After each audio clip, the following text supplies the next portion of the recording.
नमस्कार दोस्तों, स्वागत है आपका मेरे चैनल पे। दोस्तों एक्चुअल में जैसा कि आप जानते हैं कि चाइना और इंडिया का लद्दाख के अंदर बहुत सा तनाव चल रहा है, झड़प भी हो चुकी है जिसके अंदर बहुत से सोल्जर शहीद भी हुए हैं।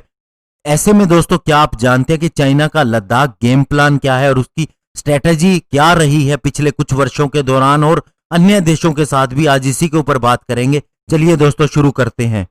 दोस्तों जैसा कि आपने सुना था कल की स्टेटमेंट, जब प्रधानमंत्री लद्दाख गए तो उसके बाद में दोस्तों चाइना की स्टेटमेंट आई कि हमने अपना 14 देशों के साथ बॉर्डर सुलझा लिया है और ऐसे में हमें कोई भी एक्सपेंशन करने की जरूरत नहीं, क्योंकि प्रधानमंत्री मोदी ने कहा था कि विस्तारवादी नीति अब नहीं चलेगी, विकासवादी नीति चलेगी।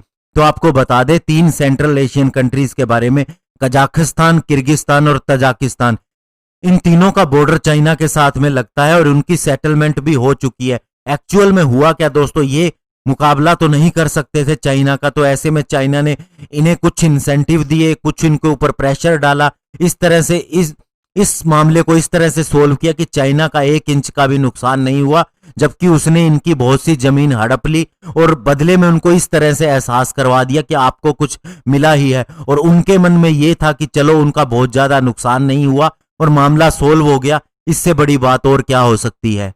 और ये तीनों कंट्रीज ही कभी रशिया का पार्ट हुआ करती थी। रशिया अच्छी तरह से समझता है चाइना को। इवन दोस्तों रशिया के साथ भी कुछ पॉइंट के ऊपर चाइना का इसी तरह का बिहेवियर रहा है। ये बात और है कि आज की डेट में वह रशिया से पंगा नहीं लेना चाहता, लेकिन पास्ट के अंदर ऐसी चीजें रही हैं। और 1963 के अंदर दोस्तों पाकिस्तान के साथ भी ऐसा हो चुका है कि जब चाइना ने उससे 5180 स्क्वायर किलोमीटर का एरिया ले लिया और 750 स्क्वायर किलोमीटर का एरिया उसे दे दिया, ये कहते हुए कि ये मिनरल रिच ओपरांग वैली है। और ये बात पाकिस्तान ने भी बाद में दोहराई कि जोहू एन लाई, जो कि उनके प्रीमियर है चाइना के, उन्होंने अपनी टेरिटरी हमें दी है जबकि हमारा कुछ भी नहीं गया। और एक्चुअल में दोस्तों उन्होंने पाकिस्तान की टेरिटरी ले ली। और फिर दोस्तों पहली बार हुआ कि चाइना का बॉर्डर सीधा कुन्नुन माउंटेन से कराकोरम रेंज के अंदर आ गया और पाकिस्तान ने एक तरह से J&K की टेरिटरी को चाइना को दे दिया और सरेंडर कर दिया। लेकिन दोस्तों चाइना के ये टैक्टिक्स इंडिया के आगे नहीं चले। 2005 के ड्राफ्ट एग्रीमेंट में भी उसे कोई भी कंसेशन नहीं दिया गया, लेकिन फिर उसने मिलिट्री टैक्टिक्स अपनाने शुरू किए। 2013 के अंदर PLA आर्मी 19 किलोमीटर अंदर आ गई डेप्सांग के अंदर, और इस तरह से उसने इंडिया के ऊपर प्रेशर डालना शुरू कर दिया ताकि इंडिया बाउंड्री इशू को जल्द से जल्द सोल्व कर ले। और अभी जो लद्दाख के अंदर हो रहा है, इसके अंदर दोस्तों उनके दिमाग के अंदर यही बात होगी कि इंडिया को फोर्स किया जाएगा तो अक्साई चीन का जो स्टेटस क्वो है वो चाइना के फेवर में चला जाएगा और चाइना को लूज करने को भी कुछ नहीं है। लेकिन दोस्तों इसका उल्टा हो गया। इंडिया ने इस तरह की कोई बात मानने से इनका तो क्या स्वीकार करना है, उनको उल्टा पीछे हटने पे मजबूर कर दिया।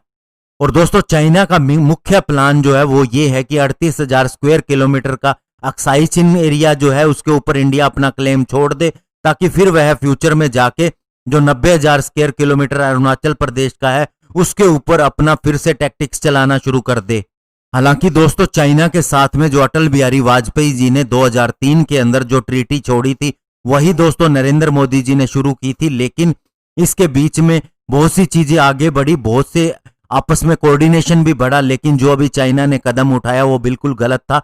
और अब दोस्तों बीच में दोनों देशों के दरार आ चुकी है और ये जल्दी सी भरेगी नहीं। अगर ये भर जाती है तो अच्छी बात है, लेकिन दोस्तों अब किसी भी सूरत में चाइना के ऊपर विश्वास नहीं किया जा सकता। और दोस्तों इंडिया का जो अक्साई चीन के ऊपर दावा है ये एक्चुअल में 19 सेंचुरी के अंदर है, जब डोगरा और ब्रिटिश पीरियड के दौरान ये इंडिया का हिस्सा रहा है।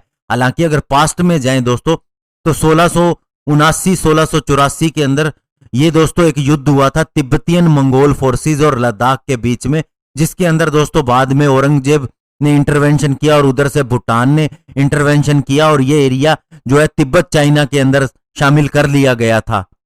और दोस्तों 1684 के अंदर एक टेमिसगैंग ट्रीटी हुई थी जिसके अंदर लद्दाख तिब्बत बॉर्डर को डिफाइन किया गया है। इसके अंदर जो रूलर ऑफ लद्दाख था उसे यह पावर दी गई थी कि वह माउंट कैलाश तक और मेंसर एनक्लेव से लेके का एरिया सारा जो है वो गवर्न करेगा। और इसके अंदर बाद में दोस्तों सिख, डोगरा और ब्रिटिश रूलर्स ने भी इस ट्रीटी की रिस्पेक्ट की। और अभी इंडिया को यही चीज सामने लेके आनी है, क्योंकि इससे न केवल हमें अक्साई चिन्ह मिलेगा, बल्कि 38,000 स्क्वायर किलोमीटर के इस एरिया के अलावा 5,047 स्क्वायर किलोमीटर की सक्षम वैली और मैंसर एनक्लेव के ऊपर भी अपना दावा ठोकने में मदद मिलेगी। और दोस्तों ये भी तय है कि चाइना जो है वो इस एरिया को कभी नहीं देना चाहेगा, क्योंकि ये चाइना के तिब्बत और शिनजियांग प्रांत को जोड़ता है और इसके अंदर एक एयरबेस भी लोकेटेड है। और इसके अलावा माउंट कैलाश जो है वो भी एक टूरिस्ट डेस्टिनेशन है। लेकिन दोस्तों इंडिया के लिए ये कल्चरल हिस्ट्री के हिसाब से उसकी रूट्स है। यहाँ पर कैलाश मानसरोवर है, वो दोस्तों उसकी सिविलाइजेशनल आइडेंटिटी है। इसके अलावा दोस्तों ब्रह्मपुत्र, गंगे और इंडस भी यहीं से शुरू होती हैं, यहीं से ओरिजिनेट होती हैं। तो ऐसे में दोस्तों ये तो मैंने एरिया की इंपॉर्टेंट बताई, लेकिन दोस्तों चाइना जो दूसरे देशों के साथ करता रहा है, इंडिया के साथ नहीं कर सकता। और अभी दोस्तों ऐसी गवर्नमेंट बैठी है जो 1 इंच भी नहीं जाने देगी और चाइना को पूरी टक्कर दी जाएगी। और उसके ऊपर दोस्तों डिजिटल स्ट्राइक होनी भी शुरू हो गई है। धन्यवाद। जय हिंद।